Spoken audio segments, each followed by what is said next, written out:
और चलिए चर्चा की शुरुआत कुछ खास मेहमानों के साथ में इस वक्त करते हैं। रत्नाकर सिंह नेता बीजेपी हमारे साथ में हैं, ज्योति सिंह प्रवक्ता कांग्रेस हमारे साथ में हैं, और सोहित शर्मा है प्रवक्ता पीडीपी, और सोहेल काजमी है वरिष्ठ पत्रकार। सभी का एक बार स्वागत है। और सबसे पहले सोहेल जी, आप ही के पास आते हुए, क्योंकि जिस तरीके से वोटर टर्नआउट देख रहे हैं, लोगों का उत्साह देखने को मिल रहा है, लोग बढ़ चढ़कर पार्टिसिपेट कर रहे हैं लोकतंत्र के इस महापर्व में, आप इसका आकलन कैसे करते हैं? देखिए, बात ऐसी है कि 5 अगस्त 2019 के बाद से जो हालात जम्मू कश्मीर में बने, जिस तरह से भारतीय जनता पार्टी ने 10 साल इलेक्शंस जम्मू कश्मीर में नहीं करवाई है, हम तो थैंक्स करते हैं सुप्रीम कोर्ट का, जिन्होंने एक एक्शन लिया खासकर सरकार के खिलाफ कि जल्द से जल्द जम्मू कश्मीर में इलेक्शंस करवाई जाए। उसी की बदौलत जम्मू कश्मीर में आज इलेक्शंस हो रही है। नहीं तो अगर भारतीय जनता पार्टी पे होता तो वो तो अभी तक इलेक्शंस जम्मू कश्मीर में करवाते नहीं। ये इन्होंने एक जंगल राज जम्मू कश्मीर में बनाया हुआ है। आज वो हालात हो गए हैं कि 5 अगस्त 2019 के बाद से जिस तरह से भ्रष्टाचार जम्मू कश्मीर में बढ़ा, और सबसे बड़ी बात देखिए, एपटेक कंपनी है एक जो ब्लैक लिस्टेड कंपनी है जो बिहार और यूपी में है, उसको इन्होंने जम्मू कश्मीर में लाया, उनसे नौजवानों के पेपर करवाए गए और सभी के सभी स्कैम में निकले। एसआई का स्कैम निकला, फाक का स्कैम निकला। उसी तरह से बेरोजगारी दिन प्रतिदिन बढ़ती गई है। तो आप ये कह रहे हैं कि बेरोजगारी और विकास जैसे मुद्दे हावी रहने वाले हैं। हालांकि मेरा ये सवाल सोहेल काजमी जी से था। सोहेल काजमी साहब, क्या आकलन है इस वोटर टर्नआउट का, बढ़ते वोटर टर्नआउट का क्या इशारा आप समझ रहे हैं? Puja ma'am, thank you very much बुलाने के लिए। सोहित और सोहेल मिलते जुलते हैं तो वो शुरू हो गए। तो देखिए, जो आज सुबह से हम लाइनें देख रहे हैं 6 बजे की, कोई बात नहीं, जो हम सुबह से 6 बजे से जो वलवला लोगों में देख रहे हैं, cross religion, cross colours, cross district, cross tehsil, वो इंडिकेट करता है कि जो ह्यूज इन्वेस्टमेंट 10 साल में कंड्यूसिव एटमॉस्फेयर की थी जम्मू कश्मीर में, और एक जो मैसेज पाकिस्तान और उन अलगाववादी और उन लोगों को जो इलेक्शंस को नहीं होने देने चाहते थे या जम्मू कश्मीर को खुशहाल नहीं देखना चाहते थे, आज लोगों ने आपके सामने उसका पूरा प्रेजेंटेशन रख दिया। आपके सारे कैमरा 24 की 24 कॉन्स्टिट्यूंसीज में आज लगे हुए हैं। ये इंडिकेट करता है कि आज फुल प्रूफ तरीके से, मैं तो समझता हूँ इलेक्शन कमीशन ऑफ इंडिया की बहुत बड़ी एक जिम्मेदारी थी जो एक फुल प्रूफ ट्रांसपेरेंट इलेक्शन करवाना।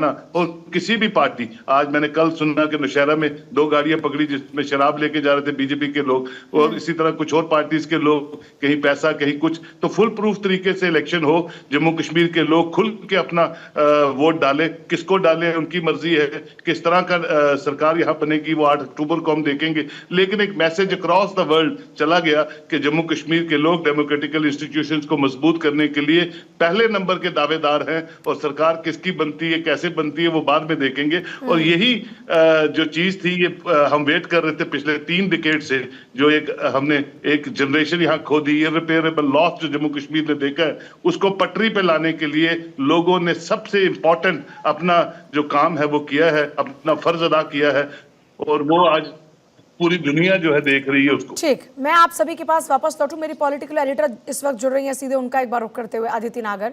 अदिति, आप लगातार जम्मू कश्मीर में देखती रही और वहां की फिजाओं को भी आपने देखा, महसूस किया कि वहां पर इस वक्त क्या कुछ चल रहा है। आज जब लोग बढ़ चढ़कर हिस्सा ले रहे हैं, तो आपका अपना आकलन क्या है, क्या स्थिति है, किन मुद्दों को लेकर लोग अपने घरों से बाहर निकल रहे हैं? अभी पुलवामा से लौटकर श्रीनगर वापस आई। पुलवामा वो जगह थी, पर सारी बात शुरू करने से पहले कश्मीर का तापमान बहुत बढ़ा हुआ, चाहे फिर वो मौसम की बात कर ले, राजनीति की बात, चाहे फिर वो मौसम की बात कर ले, राजनीति की बात कर ले, वोटिंग की बात कर ले, परसेंटेज का जिक्र कर रहे हैं। और मैं जहां जहां पहुंची वहां लोग उत्साहित हैं। सबके उत्साहित होने की वजह अलग है, ये हमने जानने की कोशिश की, क्योंकि कोई भी किसी एक वजह से उत्साहित नहीं है। ज्यादा जो आवाम है वो इसलिए उत्साहित है कि वो शायद ये उम्मीद ही नहीं कर रहे थे अभी कि चुनाव होंगे भी। अच्छा। उनका उत्साह की वजह यही है कि कम से कम हमको चुनाव में भागीदार होने का, या हमारे लिए चुनाव कराने के लिए भी उन लोग के लिए बहुत बड़ा ये सरप्राइज है। दूसरी बड़ी बात है कि ये बात सही है कि यहाँ पर लोकतंत्र का उत्सव, लोकतंत्र में भागीदारी, जो बार बार हम जमहूरियत का जिक्र करते हैं, क्योंकि जिन मैं इलाके से आई हूँ, पुलवामा के एकदम इंटीरियर गांव से, वहाँ जब मैंने महिलाओं से, क्योंकि ऑन रिकॉर्ड वो बात नहीं कर रही थी, ऑफ रिकॉर्ड बात की, तो उन्होंने कहा कि हम पिछले 10 साल तो चुनाव ही नहीं हुए, उससे पहले हमारे लिए वोट करने जाना अच्छा नहीं माना जाता था। और आज वो घर से निकली भी हैं और लंबी कतारों में वोट करने भी जा रही हैं। ज्यादातर सभी महिला, जो जितने भी पुरुष थे उनके वक्तव्य अलग थे। महिला केवल और केवल शांति चाहती है और अपने बच्चों का भविष्य चाहती है। मैं फिर कहूंगी, वो पीस चाहती है, अपने बच्चों का भविष्य चाहते हैं। अब आदमियों की बात कर लेते हैं। अब यहां पर आप अगर ये पूछना चाहेंगे कि 4 बड़े मुद्दे क्या हैं, तो हम आपको बता देते हैं। मुद्दा है बेरोजगारी, मुद्दा है विकास, मुद्दा है 370 की वापसी और मुद्दा है स्टेटहुड।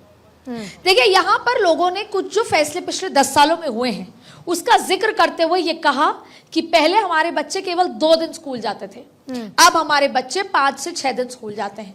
इसका यह मतलब है कि क्योंकि शांति बहाली हुई है, इसलिए स्कूल चलते हैं और कर्फ्यू लगना बंद हो चुका है। ये बात कही गई मुझे कि अगर हमें श्रीनगर से जम्मू जाना है तो हमें 10 से 11 घंटे लेने होते थे, लेकिन आज हम हाईवे की वजह से, सड़क की वजह से 4 घंटे पहुंच जाते हैं।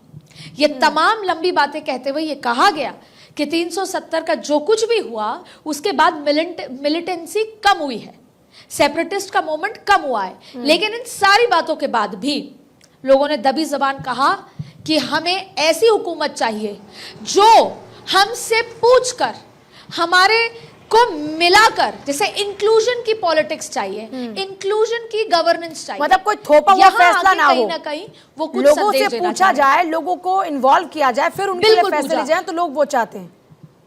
मैं आदित्य आपके पास वापस लौटती हूँ, जरा कुछ और भी मेहमान हमारे साथ उनको शामिल कर लेते हैं। बार बार जी रत्नाकर जी, ये जो भी बातें आप अदिति की सुन रही हैं, ये बिल्कुल जमीन की बातें वो बता रही हैं, इसको अपने लिए सुखद मानते हैं क्या आप? देखिए पूजा जी, जो अदिति बता रही हैं, निश्चित रूप से आपने उनकी बातों को सुना कि किस तरह से जम्मू और कश्मीर का विकास हुआ है। 10 घंटे की जो जर्नी होती थी वो 3 घंटे में आज पूरा करने का काम किया जा रहा है। तो 2019 के बाद, 370 के बाद हमने जम्मू और कश्मीर में तमाम विकास के कार्य किए हैं और चहुओर विकास का काम किया है, जो जम्मू और कश्मीर की जनता देख रही है। और हमने वादा किया था, जो दूसरा मुद्दा आप गिना रही थी, जो उनको अधिकार मिलना चाहिए निर्णय लेने का, तो लोकतंत्र में वोट जो है वो बहुत बड़ा अधिकार होता है, जिसके माध्यम से वो एक ऐसी सरकार चुनती है जो उनके हक के लिए फैसला करे। तो निश्चित रूप से गृह मंत्री जी ने जो सदन में कहा था कि हम 370 हटाने के बाद कि हम सही समय आने पे वहां पे चुनाव कराएंगे और राज्य में एक लोकतांत्रिक सरकार देंगे। निश्चित रूप से देख रही है जिस तरह से चुनाव हो रहा है, वो अपने आप में दर्शाता है कि हम लोकतंत्र की तरफ आगे बढ़ रहे हैं, मजबूत लोकतंत्र की तरफ आगे बढ़ रहे हैं, क्योंकि भारतीय जनता पार्टी लोकतंत्र में विश्वास करती है और लोकतांत्रिक तरीकों में विश्वास करती है। रही देखिए, अभी पीडीपी के नेता की बात मैं सुन रहा था, वो कह रहे थे कि जंगल राज। अब ये बताइए कि जहां पे जब इनके समय में शाम के ढलने के बाद कर्फ्यू लागू हो जाता था पूरे जम्मू और कश्मीर में, तो जंगल राज तब था कि जंगल राज अब है? जरा ये बता देंगे मुझे। ये उन्हीं के सहयोगी जो है कांग्रेस पार्टी, मैं जो कहते हैं आपके पास आ रही हूँ। अदिति कुछ पूछना चाह रही है, शायद कुछ बोलना चाह रही है। हाँ अदिति। नहीं, मैं चाहती हूँ वो पूरा कर लें, उसके बाद मैं एक बात ही कहना चाहती हूँ। हम जिस प्लेटफॉर्म पर अभी पूजा आप हमें बात करने का मौका दे रही हैं, तो जाहिर तौर पे मैंने यहाँ मैनिफेस्टोज जब हमने देखे, समझ आया कि सिर्फ राजनीति हो रही है। कोई भी पॉलिटिकल पार्टी, अभी जो सर बात कर रहे हैं बखूबी, वो एक बहुत बढ़िया काम अपने पार्टी के लिए कर रहे हैं कि डिफेंड कर रहे हैं। लेकिन मैं यहाँ आ गई और मुझे यहाँ पर ये समझ आ रहा है कि एक्चुअली जो जम्मू कश्मीर के आवाम है, वो जब सेपरेटिस्ट थे तो उनको कहा आज़ादी आज़ादी आज़ादी, वो उसमें चले गए। फिर जब एनसी आई तो कहा गया कि ऑटोनॉमी ऑटोनॉमी ऑटोनॉमी, उनको वो समझ आने लगा। फिर पीडीपी आई, उन्होंने कहा सेल्फ रूल, वो उसमें चले गए। सवाल ये उठता है कि शायद जम्मू कश्मीर के आवाम को पहला तो कोई एक गाइडेंस की जरूरत है, इंटरेक्शन की जरूरत है। हम कई बार जम्मू कश्मीर जैसा सेंसिटिव जगह और सबसे खूबसूरत जगह और भारत के लिए सबसे महत्वपूर्ण जगह, शायद यहाँ पर एक बार के लिए, ऐसा कभी होगा नहीं इस जिंदगी में, लेकिन एक बार के लिए राजनीति इतर रखे। देखिए, जम्मू कश्मीर के जितने भी लोगों से मैंने बात की, हर ब्रैकेट के, हर एज ग्रुप के, वो कहीं ना कहीं जिद लेके बैठे हैं 370 को लेकर। जब तक कि उसको लेकर, मैं उन प्रवक्ता साहब को ये बताना चाहती हूँ कि भारतीय जनता पार्टी जाहिर तौर पे दुनिया देश भर में विकास कर रही है, दुनिया के साथ इंक्लूजन कर रही है, तो जम्मू कश्मीर क्यों नहीं? लेकिन वो अभी कहीं ना कहीं किसी एक स्तर पर बीजेपी के साथ मेंटली अलाइन नहीं है। जरूरत है बीजेपी को कि वो दोबारा स्टेटहुड अलाइन करने से पहले उन लोगों के दिलों में जाकर अलाइन हो। अभी कहीं ना कहीं उनकी जिद है कि 370 वापस दिया जाए, वो इसको अपने ईगो या ये मान लीजिए सेल्फ रिस्पेक्ट से लेकर जोड़ रहे हैं। तो जरूरी है कि उनकी जनता को सही ट्रैक पर लाकर ये बताया जाए कि आपके लिए सही क्या है, यानी कि गाइडेंस की जरूरत है। अब वो कोई भी सरकार करे, अभी वो जिद लेके बैठे हैं, ये समझना होगा, चाहे आप कितना ही विकास कर लें। जी ज्योति जी, मैं फिर आ रही हूँ आपके पास रत्नाकर जी इसी सवाल के जवाब में। ज्योति जी, अब सवाल ये उठता है, अभी तक जो अदिति ने बताया और जितने भी अभी तक आकलन सामने आए हैं उसमें ये समझ में आता है कि जनता भी कुछ चीजें स्वीकार रही है कि बदलाव हुआ, लेकिन उस जिद पर भी अड़ी है कि जो पहले था वैसी सिचुएशन हमको चाहिए। उसमें कांग्रेस अपने आप कहाँ को देख रही है? क्योंकि अगर कांग्रेस के मैनिफेस्टो की बात करते हैं तो उसमें भी कुछ दिखाई नजर आया, लेकिन पूरे तौर पर क्या है ये समझ नहीं आया। देखिए पूजा जी, जहां तक कभी आपके एक सीनियर जर्नलिस्ट वहां पर हैं भी, उन्होंने बात किया और भारतीय जनता पार्टी के प्रवक्ता ने भी कुछ बोला और आतंकित घटनाओं के बारे में उन्होंने जिक्र किया। जो लोग आप जो वोट देख रही हैं, जो लोग निकल के जो वोट कर रहे हैं, वो भारतीय जनता पार्टी के द्वारा जो वहाँ गवर्नर, लेफ्टिनेंट गवर्नर के द्वारा जो वहाँ सरकार जो चलाने का प्रयास कर रहे हैं जबरदस्ती, ये उसी के खिलाफ लोग बाहर निकल रहे हैं। और वो चाह रहे हैं कि वो, उनको इस बात का बहुत दुख है कि अभी दूसरे बार भी जब प्रधानमंत्री आए तो आतंकी घटनाओं से पूरा जम्मू कश्मीर दहल गया। आप देखिए आतंकी घटना जो हमारे जो थे 26 शहीद जो मारे गए, उसमें शहीद सैनिक 21, घायल सैनिक 29 हुए, नागरिकों की मौत 15 हो गई, घायल नागरिक 47 हो गए। आतंकी हम अब जब जम्मू में है, पूरा कानून व्यवस्था ठप है और पूरा ब्यूरोक्रेटिक वहां पर सिस्टम चल रहा है। जमहूरियत नाम का कोई चीज नहीं है। जहां तक आप बात करें कि कांग्रेस पार्टी कहां देख रही है, तो कांग्रेस पार्टी का जो मैनिफेस्टो है और जो कांग्रेस पार्टी बात करते आई है, उन्हीं बातों को लेकर तो उत्साहित होकर जम्मू कश्मीर के लोग बाहर निकले हैं। वो बातें कौन सी है? वो बातें हैं कि हम कहते हैं कि जम्मू कश्मीर को पूर्ण राज्य का दर्जा देंगे। लोग को विश्वास होता है कि जो कांग्रेस पार्टी आएगी और ये जो अलायंस आएगी, इंडिया गठबंधन आएगी, तो ये पूर्ण राज्य का दर्जा देंगे और हम लोग खुले आबादी में, खुले इस वादियों में हम सांस लेंगे और अपना मौलिक अधिकार का उपयोग करेंगे। ये कांग्रेस पार्टी जब कहती है लोगों को कि 1 लाख सरकारी नौकरी हम युवाओं को देंगे, तो विश्वास करते हैं, क्योंकि इन्होंने बेरोजगारी का वो हाल कर रखा है पूरे जम्मू कश्मीर में जिसकी सीमा नहीं है। जब कांग्रेस पार्टी कहती है कि 25 लाख हम बीमा का पैसा देंगे, जल्दी इसका जवाब दीजिए, बहुत ज्यादा वक्त नहीं है। जवाब आज मैं बता दूं कांग्रेस पार्टी के बारे में, मुझे थोड़ा सा 30 सेकंड दीजिएगा, ज्यादा नहीं लूंगा, 30 सेकंड लूंगा। लेकिन मेरी बात कांग्रेस, सर ज्योति जी बस 1 सेकंड, आपका जवाब आप ही का जवाब ले रही हूँ।